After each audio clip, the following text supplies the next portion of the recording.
The morning fog hung thick over Thornwood Valley, clinging to the mountains like a burial shroud refusing to lift. October had come early this year, bringing with it the kind of cold that settled into bones and made old wounds ache with memory. Rose Miller was dead. She had passed 3 days ago, alone in the farmhouse bedroom where she had slept for 62 years. The hospice nurse found her at dawn, hands folded across her chest, as if she had arranged herself for viewing. Her eyes were closed. Her face was peaceful. On the nightstand beside her lay a faded photograph of a young man in military uniform, a man who had died in 1953 and whose name she had whispered with her final breath. Now the vultures had gathered. They arrived in expensive cars with leather interiors, wearing clothes that cost more than most people earned in a month. Rose's grandchildren, 4 of them, standing in the gravel driveway of the ranch she had built with her own hands. All except one. Ethan Miller stood apart from his cousins, near the old fence line where the paint had long since peeled away. He wore work boots caked with mud and a jacket that had been patched twice at the elbows. His hands were calloused from labor. His face was weathered from sun and wind. He was 34 years old, and he looked like he had lived every one of those years. The lawyer's car pulled up at precisely 9 o'clock. A thin man in a gray suit emerged, briefcase in hand, glasses perched on a nose that seemed too small for his face.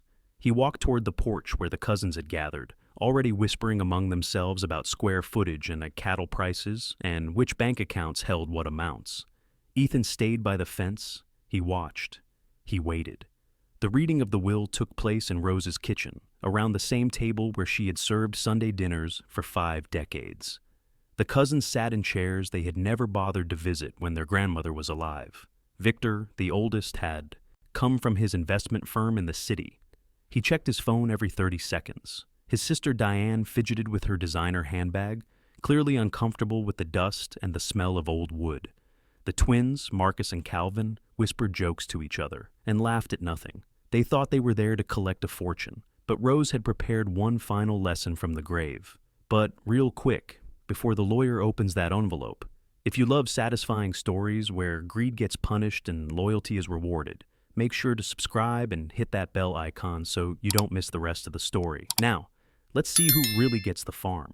Ethan stood in the doorway, arms crossed. He had visited Rose every Sunday for the past 7 years, had fixed her roof when it leaked, had mowed her fields when her tractor broke down, had sat with her through the long nights when her heart was failing and she was afraid to sleep alone. His cousins hadn't visited once. The lawyer cleared his throat. "The last will and testament of Rose Elizabeth Miller," he began, his voice dry as paper. "Dated March 15th of this year, properly witnessed and notarized." Victor leaned forward. "Let's get to the good part." The lawyer ignored him. "To my grandson Victor, I leave the main ranch house and all furnishings therein. To my granddaughter Diane, I leave the cattle operation, including all livestock and equipment. To my grandsons Marcus and Calvin, I leave the contents of my banking and investment accounts to be split equally between them." The cousins exchanged satisfied glances. This was what they had expected, what they had waited for. The lawyer continued. "To my grandson Ethan." The room went quiet. "I leave my horse, Sarge, and my leather saddle that hangs in the barn. May he understand what I could never say aloud." Silence. Then laughter. Victor's face split into a grin that held no warmth. "A horse? He got a horse?" Diane snorted. "That broken-down nag in the back pasture? The one that's practically blind?" Marcus and Calvin were doubled over, tears streaming down their faces. She left him a glue factory candidate. Ethan said nothing. He looked past his cousins, through the window, to where the back pasture stretched toward the mountains. There, standing alone near the old oak tree, was a shape he knew well. Sarge. 25 years old, swayback from age, eyes clouded with cataracts, ribs showing through a winter coat that had grown thick and rough. A broken-down horse, but Rose's horse, and now his. The lawyer left. The cousins began making phone calls to real estate agents and cattle buyers. No one looked at Ethan. He walked out the back door, across the yard, through the gate that led to the pasture. Sarge lifted his head at the sound of approaching footsteps. His ears swiveled forward, his nostrils flared, catching a familiar scent. Ethan reached out and touched the horse's muzzle. "Hey, old man," he said softly. "Looks like it's just you and me now." Sarge nickered, a low sound that seemed to come from somewhere deep in his chest. He pressed his nose against Ethan's palm. They stood like that for a long moment, man and horse, while the cold wind swept down from the mountains and rattled the bare branches of the oak tree. Then Victor's voice shattered the silence. "Hey, farm boy!" Ethan turned. His cousins were standing on the porch, arms crossed, matching expressions of smug satisfaction on their faces. Victor stepped forward. "You've got until sunset to get that thing off our property. The lawyer said the horse is yours, which means it's your problem now. I don't want it dying on my land and costing me disposal fees." Diane laughed. "Maybe you can sell it for dog food." The twins made whinnying sounds and collapsed against each other, howling with amusement. Ethan looked at them, really looked at them. These were his blood relatives, his family, and not one of them had visited the woman who had raised them. Not one of them had held her hand when she was dying. He felt something cold settle in his chest, not anger, something quieter, something that felt like a door closing forever. "I'll be gone by sunset," he said. He turned back to Sarge. "Let's go get your saddle." The barn smelled of hay and leather and decades of horse sweat. Rose's saddle hung on the same hook where it had always hung, near the door where the light came through in dusty shafts. It was old, older than Ethan, with worn leather and tarnished buckles and stitching that had been repaired more than once. Ethan lifted it down carefully. The leather was soft from years of use and oil. The seat had molded itself to Rose's shape over thousands of rides. The saddlebags, still attached, bulged with the forgotten contents. He carried it out to where Sarge stood waiting. The horse had been saddled 1,000 times. He knew the routine. He stood perfectly still as Ethan placed the blanket on his back, then the saddle, then reached under to grab the girth. That's when he felt it. Something hard, rectangular, hidden inside the lining of the saddlebag. Ethan paused. He ran his fingers along the leather again, pressing gently. There was definitely something there, something that had been sewn into the fabric itself. He looked at the saddlebag more closely. The stitching along one edge was different from the rest. Newer thread, a slightly different pattern. Someone had opened this seam and then sewn it shut again. Rose. Ethan pulled his pocket knife from his belt. He hesitated for just a moment, then carefully began cutting the stitches. The thread parted easily, revealing a hidden pocket in the lining. Inside was a package wrapped in oilskin, heavy, thick, sealed with wax that had yellowed with age. The wax was stamped with a date, 50 years ago. Ethan's hands trembled as he pulled the package free. It had been waiting here, hidden for half a century, waiting for someone to find it, waiting for him. From the porch, Victor's voice carried, across the yard. "Clock's ticking, farm boy. Don't let the sunset hit you on the way out." Ethan tucked the package inside his jacket. He finished saddling Sarge, and then he rode. The creek that ran along the eastern edge of the property was cold and clear, fed by mountain snowmelt even in October. Ethan had fished here as a boy, sitting on this very rock while Rose taught him how to tie flies and read the water for trout. Now he sat here again, the package on his lap, Sarge drinking from the shallows nearby. The oilskin was brittle with age, but still intact. Ethan broke the wax seal carefully, unwrapping the covering layer by layer. Inside were papers. The first was a contract, typewritten on legal paper that had turned yellow and spotted with age. The header read, "Agreement for transfer of mineral and water rights, Thornwood Valley, Montana." Ethan's breath caught in his throat. He read further. The document was dated August 12, 1975. It described a transaction between one Samuel, Whitfield, prospector, and Rose Elizabeth Miller. In exchange for nursing services rendered during a period of grave illness, Samuel Whitfield did hereby transfer all mineral and water rights pertaining to the lands of Thornwood Valley, as described in the attached survey map, to the aforementioned Rose Elizabeth Miller. There was more. A clause, handwritten at the bottom of the typed document, in ink that had faded but remained legible. "These rights shall pass to whomever holds legal ownership of the horse branded with the Lazy R mark. Said horse shall serve as living deed and testament to this agreement, and ownership of the horse shall constitute ownership of the rights herein described. Below the clause were 2 signatures. Samuel Whitfield's hand was shaky, the letters uneven, the signature of a man who was weak, perhaps dying. Rose's signature was strong and clear. Ethan set down the contract and picked up the second item, a hand-drawn map. It showed the entire valley, sketched. With remarkable precision, every creek was marked, every spring, every underground aquifer, and across it all, in bold letters, the words, "Water rights, Miller." The third item was a letter. Ethan unfolded it with hands that had begun to shake. The letter was written in Rose's handwriting, the same careful script she had used for grocery lists and birthday cards. "My dearest Ethan," it began. "If you are reading this, then you have found what I have kept hidden for 50 years.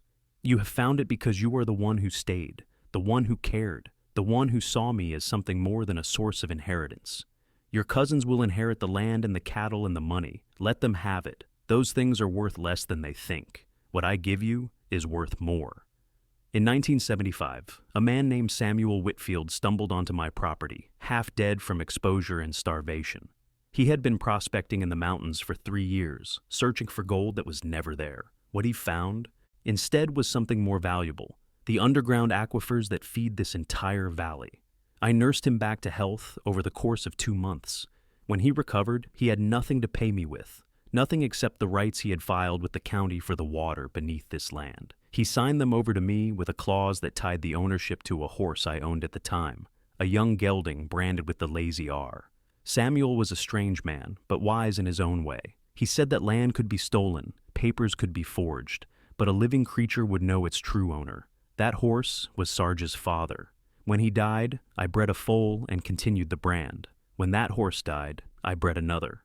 Sarge is the 4th generation of Lazy R horses. He is the living deed to the water rights of Thornwood Valley. I never told anyone about this agreement. I never filed it with the county. I was afraid of what people would do, afraid of the greed it would inspire, afraid of losing everything I had built. But I am dying now, and I can be afraid no longer. The water beneath this valley is more valuable than the land above it. Whoever controls the water controls everything. Your cousins will learn this soon enough, when their cattle need to drink, and their crops need to grow, and their fancy houses need plumbing. Take the papers to the courthouse. File the claim. The contract is legal and binding. I had it reviewed by a lawyer in Billings 30 years ago, though he has long since passed. And take care of Sarge. He is old and tired and ready for rest. But he has carried this secret his whole life, and he deserves to see it through to the end. I love you, my grandson. You were always the best of them. Grandmother Rose Ethan sat by the creek for a long time after he finished reading. The wind picked up, carrying the smell of coming snow. Sarge lifted his head and nickered softly, as if sensing his rider's turmoil. Water rights. Ethan understood what that meant. In Montana, in the high desert valleys where rain was scarce and rivers were precious, water rights were worth more than gold. The man who controlled the water controlled everything, the farms, the ranches, the towns that depended on them. And Rose had controlled them for 50 years, in secret, through a horse, through Sarge. Ethan stood up. He needed to check. He needed to be certain. He walked to where Sarge stood, still drinking from the creek. He ran his hand along the horse's left flank, pushing aside the thick winter coat. There, faint but visible, scarred into the skin decades ago, the Lazy R brand. Ethan let out a breath he hadn't known he was holding. It was real. All of it was real. He began gathering the papers, sliding them back into the oilskin wrapping. He needed to get to the courthouse. He needed to file the claim before... Hey! The shout came from the direction of the ranch house. Ethan looked up. Victor was standing on the ridge above the creek, binoculars in his hands. Behind him, Diane and the twins were climbing into their SUVs. "What have you got there, farm boy?" Victor called down. "What's in those papers?" Ethan didn't answer. He swung up onto Sarge's back, tucking the package inside his jacket. Victor's voice turned sharp. "Don't you dare ride off! I want to see what you found." Ethan kicked Sarge into a walk, heading downstream, away from the ranch. Behind him, he heard engines starting. "Stop him!" Victor was screaming now. "He found something! Don't let him leave!" The SUVs roared to life. churning up the gravel road that ran parallel to the creek. Ethan looked at the path ahead. The county road curved around the base of the mountains, winding through the valley toward the town of Clearwater, 15 miles away. The courthouse was there, the county clerk's office, everything he needed, but the road was the long way, and his cousin's SUVs were faster than any horse. They would cut him off. Unless... Ethan looked to his left, toward the mountains. There was another way, a way no car could follow. Devil's Staircase. The Devil's Staircase had earned its name a century ago, when miners first carved a path up the mountainside in search of silver veins. The trail switched back and forth, across a face of loose shale and crumbling granite, climbing 2,000 feet in less than 3 miles. It was treacherous for men on foot. It was suicide for vehicles, but horses had been climbing it for 100 years. Ethan turned Sarge toward the trailhead, where the dirt path began its ascent into the mountains. The old horse hesitated. "I know," Ethan said quietly, leaning forward to pat Sarge's neck. "I know you're tired. I know you're old. But I need you to do this one thing. One last ride, old man. Can you give me that?" Sarge stood still for a long moment. Then he lifted his head. His ears pricked forward. Something shifted in his posture. A memory, perhaps, of younger days when trails like this were nothing more than morning exercise. He began to climb. The first switchback was the gentlest, a gradual incline across packed earth. Sarge handled it easily, his hooves finding solid purchase despite the loose stones. Below, Ethan could see his cousin's SUVs racing along the county road. They had realized what he was doing. Victor was leaning out of the driver's window, shouting something that was lost in the wind. There was no way they could follow. The trail was too narrow, the grade too steep, the surface too unstable. They would have to drive the long way around, 20 miles of winding road to reach Clearwater from the other side. But they had modern vehicles and paved highways. Ethan had an old horse and a mountain trail. The race was on. The second switchback was steeper, the path narrowing to barely 3 feet wide. On one side, the mountain rose in a wall of fractured rock. On the other, the slope fell away into nothing, a 500-foot drop to the valley floor below. Sarge slowed, picking his way with careful deliberation. Ethan forced himself to breathe, to stay calm, to trust. The horse knew this trail. Rose had ridden him up here in his younger days, when his eyes were clear and his back was straight. The memory was there, buried in muscle and bone, waiting to be called upon. "Come on," Ethan whispered. "You remember. You know the way." Sarge's hooves scattered pebbles into the void. His breath came harder now, steaming in the cold air. But he kept moving, step by careful step, navigating the narrow path with a precision that seemed almost supernatural. The third switchback was worse. A section of the trail had washed away in last spring's floods, leaving a gap of nearly 4 feet where there was nothing but open air. On a young, healthy horse, it would be an easy jump. Sarge was neither young nor healthy. He stopped at the edge of the gap and looked at it. His ears flattened against his head. Ethan's heart pounded. Behind him, far below, he could hear the engines of his cousin's SUVs screaming along the highway. They were making good time. Too good. "I believe in you," Ethan said, barely loud enough for the horse to hear. "Rose believed in you. Don't stop now." Sarge stood motionless. Then, with no warning, he gathered himself and jumped. It wasn't graceful. It wasn't pretty. His back hooves scraped the edge of the gap, sending stones tumbling into the abyss. But he landed on the other side, stumbling, catching himself, finding his footing. He had made it. Ethan let out a sound that was half laugh, half sob. They kept climbing. The fourth switchback brought them above the tree line. Up here, the wind was fierce and cold, cutting through Ethan's jacket like ice. Snow began to fall, light at first, then heavier, reducing visibility to a few dozen yards. Sarge pushed on. His sides heaved with effort. Foam flecked his muzzle. His clouded eyes could barely see the path in front of him. But he kept going, step after step, switchback after switchback, climbing, higher into the storm. And then, suddenly, the ground leveled out. They had reached the top of the ridge. Below them, on the far side, the town of Clearwater spread across the valley floor. Ethan could see the courthouse, its clock tower rising above the other buildings. He could see the main road entering town from the west, the road his cousins were racing along even now. It would be close, very close, but there was still a chance. The descent was faster than the climb, but no less dangerous.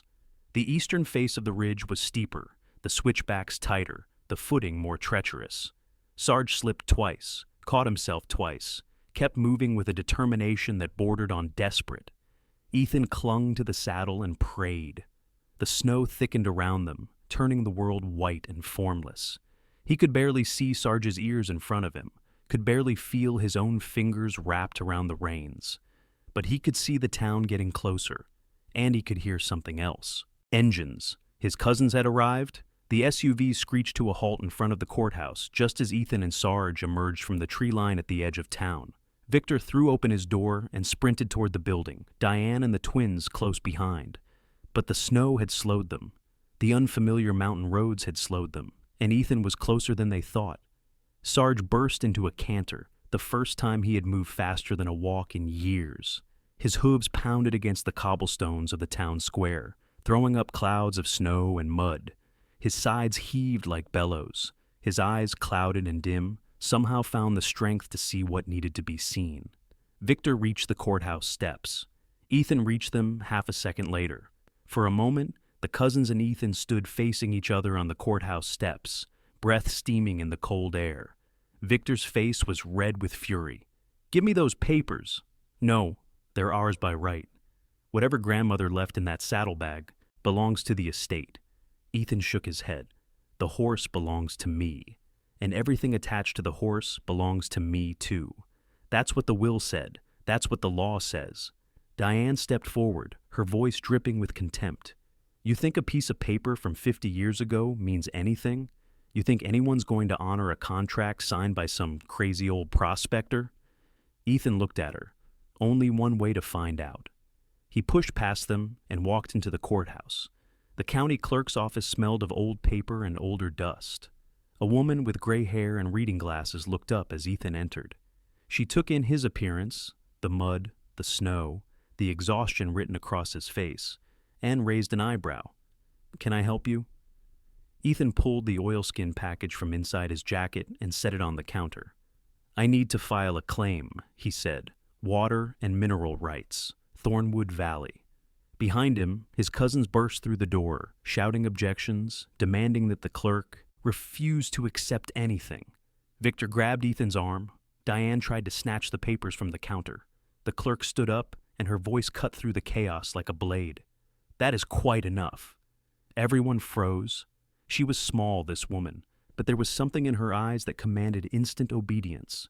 She had been doing this job for 40 years. She had seen every kind of dispute, every kind of greed, every kind of desperation.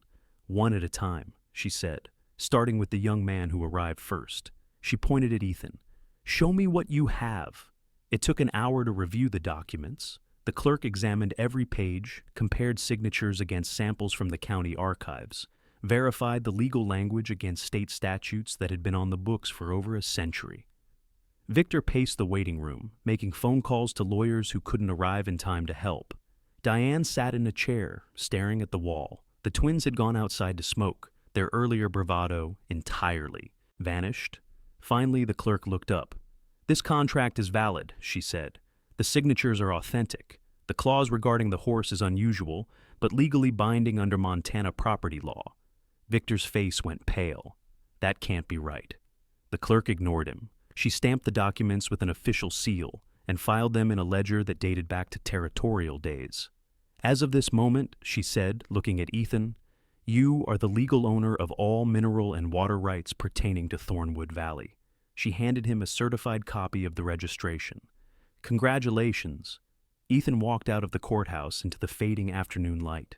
The snow had stopped. The clouds were breaking apart, revealing patches of blue sky streaked with gold and pink. The setting sun painted the mountains in shades of fire. Victor was waiting on the steps. His face was a mask of controlled rage. "You have no idea what you've done." Ethan met his cousin's eyes. "Yes, I do.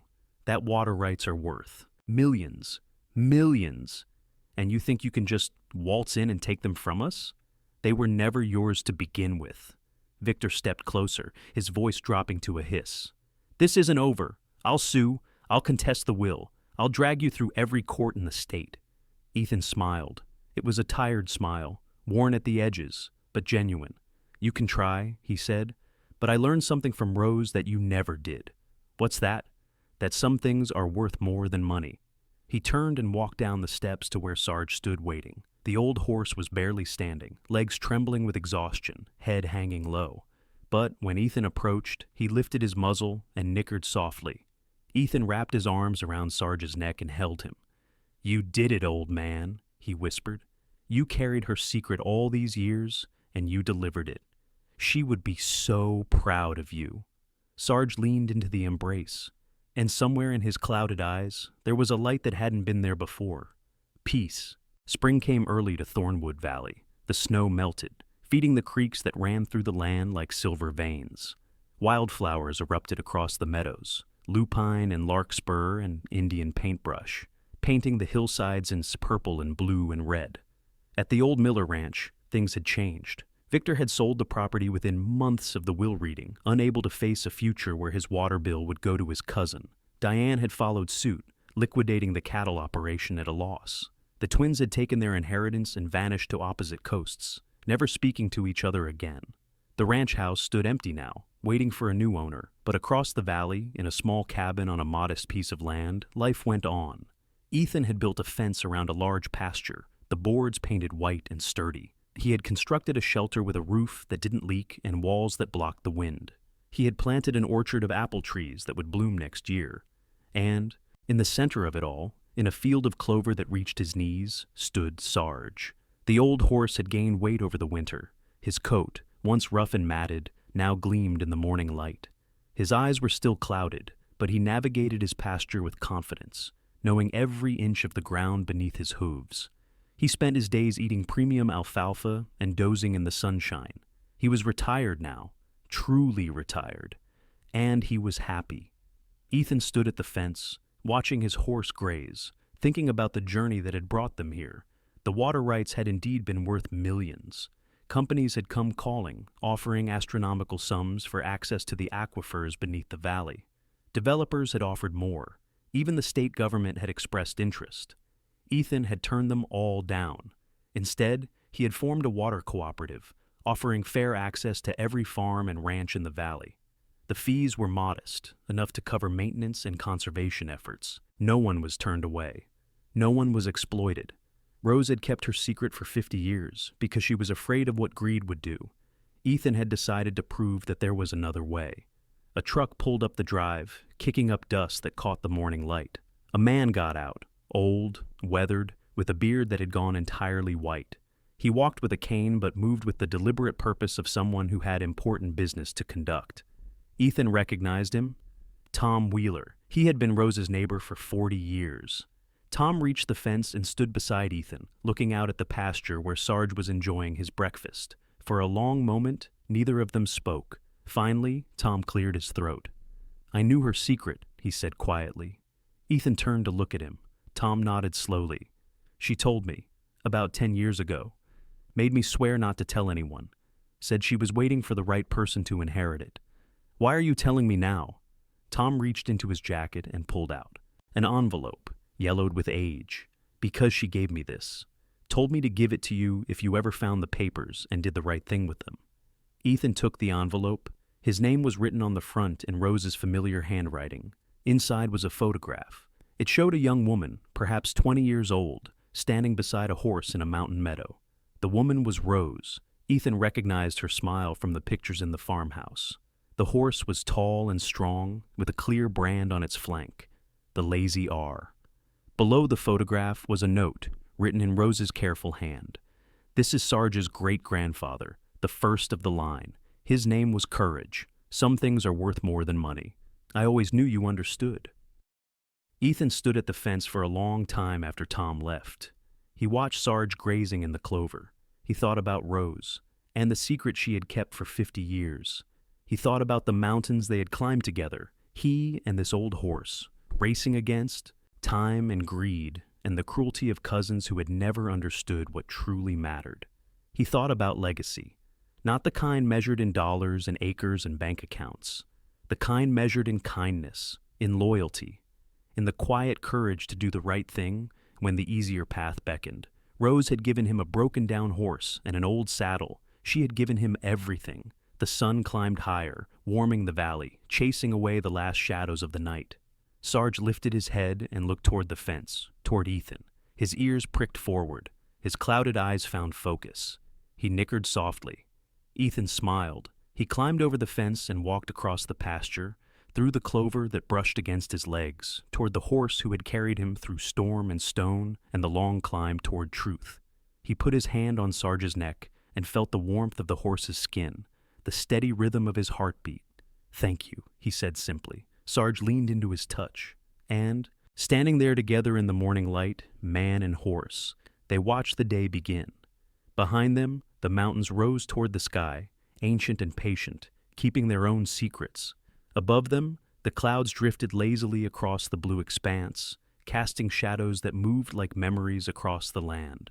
And beneath them, deep in the earth, the water flowed, pure and clear and life-giving, as it had for thousands of years, as it would for thousands more.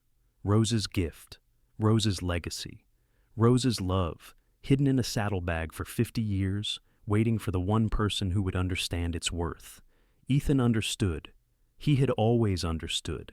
And as he stood with Sarge in the quiet morning, he made a silent promise to the grandmother who had believed in him when no one else did. He would be worthy of her trust. He would carry her legacy forward. He would prove, every day for the rest of his life, that some things really are worth more than money. The horse beside him nickered again, as if in agreement. The sun continued to rise, and the valley, their valley now, stretched out before them, green and golden and full of promise.